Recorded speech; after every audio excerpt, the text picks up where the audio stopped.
Luxury ಬ್ರ್ಯಾಂಡ್ಗಳು ತಮ್ಮ ಮಾರಾಟವಾಗದ ಉತ್ಪನ್ನಗಳನ್ನ ನಾಶ ಮಾಡುತ್ತವೆ ಅನ್ನೋದನ್ನ ಕೇಳಿದ್ರೆ ಬಹಳ ಜನರಿಗೆ ಅರ್ಥವಾಗುವುದಿಲ್ಲ. ಯಾಕಂದ್ರೆ ಸಾಮಾನ್ಯವಾಗಿ ಬಿಸ್ನೆಸ್ ಅಂದ್ರೆ ಮಾರಾಟ ಆಗದಿದ್ರು ಕಡಿಮೆ ಬೆಲೆಯಲ್ಲಿ ಮಾರುವುದು ಅಥವಾ ಡೊನೇಟ್ ಮಾಡುವುದು ಅಂತ ನಾವ್ ಅನ್ಕೊಂಡಿದೀವಿ. ಆದ್ರೆ ಲಕ್ಸುರಿ ಬಿಸ್ನೆಸ್ ಅಲ್ಲಿ ಲೆಕ್ಕವೇ ಬೇರೆ.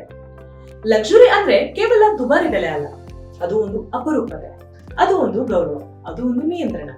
ಅದಕ್ಕೆ ಲೂಯಿ ವಿಟಾನ್, ಶನೆಲ್, ಹರ್ಮಿಸ್ ತರಹದ ಬ್ರ್ಯಾಂಡ್ಗಳು ಡಿಸ್ಕೌಂಟ್ ಅನ್ನ ಕೊಡುವುದಿಲ್ಲ, ಔಟ್ಲೆಟ್ ಗಳನ್ನ ಕೂಡ ಇಡುವುದಿಲ್ಲ.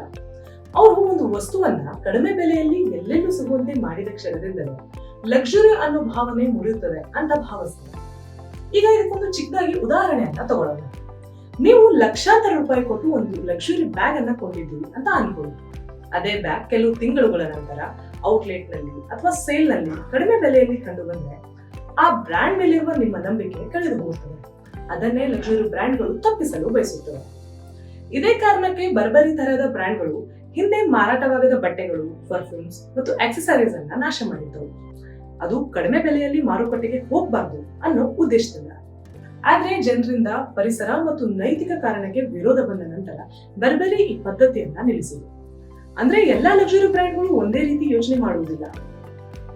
ಇನ್ನ ಲಕ್ಸುರಿ ವಾಚ್ ಇಂಡಸ್ಟ್ರಿಯಲ್ಲಿ ಇದೇ ತರ್ಕ ಇನ್ನೂ ಗಂಭೀರ.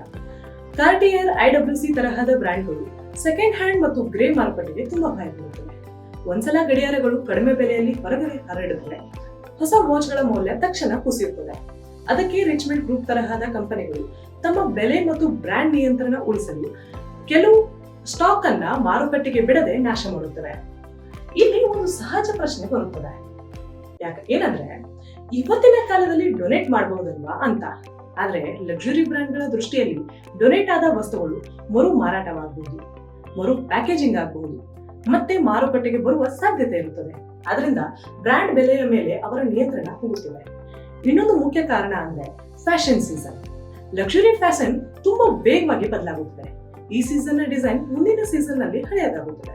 ಹಳೆ ಕಲೆಕ್ಷನ್ ಕಡಿಮೆ ಬೆಲೆಯಲ್ಲಿ ಹೊರಗಡೆ ಬಂದ್ರೆ ಹೊಸ ಕಲೆಕ್ಷನ್ ಮೌಲ್ಯದ ಮೇಲೆ ಧಕ್ಕೆ ಆಗುತ್ತದೆ ಎಂಬುದು ಅವರ ನಂಬಿಕೆ. ಆದ್ರೆ ಈಗ ಪರಿಸ್ಥಿತಿ ನಿಧಾನವಾಗಿ ಬದಲಾಗುತ್ತಿದೆ. ಪರಿಸರದ ಬಗ್ಗೆ ಜನ ಜಾಗೃತಿ ಆಗ್ತಾ ಇದ್ದಾರೆ. ಸರ್ಕಾರಗಳು ನಿಯಮಗಳನ್ನ ಕಠಿಣ ಮಾಡುತ್ತಿವೆ. ಅದಕ್ಕೆ ಕೆಲವು ಬ್ರ್ಯಾಂಡ್ಗಳು ಡಿಸ್ಟ್ರಕ್ಷನ್ ಬದಲು ರೀಸೈಕ್ಲಿಂಗ್ ಮತ್ತು ನಿಯಂತ್ರಿತ ಡೊನೇಟ್ ಕಡೆಗೆ ಹೋಗ್ತಿವೆ. ಬರ್ಬರಿ ಈ ಬದಲಾವಣೆಗೆ ಒಂದು ಉದಾಹರಣೆಯಾಗಿದೆ. ಆದ್ರೆ ಲೂಯಿ ವಿಟಾನ್, ಶನೆಲ್, ಹರ್ಮಿಸ್ ತರಹದ ಬ್ರ್ಯಾಂಡ್ಗಳು ಇನ್ನು ಅಪರೂಪತೆಯ ತತ್ವಕ್ಕೆ ಹೆಚ್ಚು ಮಹತ್ವ ಕೊಡುತ್ತವೆ. ಅಂತಿಮವಾಗಿ ಹೇಳ್ಬೇಕಾದ್ರೆ ಲಕ್ಸುರಿ ಜಗತ್ತಿನಲ್ಲಿ ಒಂದು ಉತ್ಪನ್ನಕ್ಕಿಂತ ಬ್ರ್ಯಾಂಡ್ ನ ಭಾವನೆ ದೊಡ್ಡದು.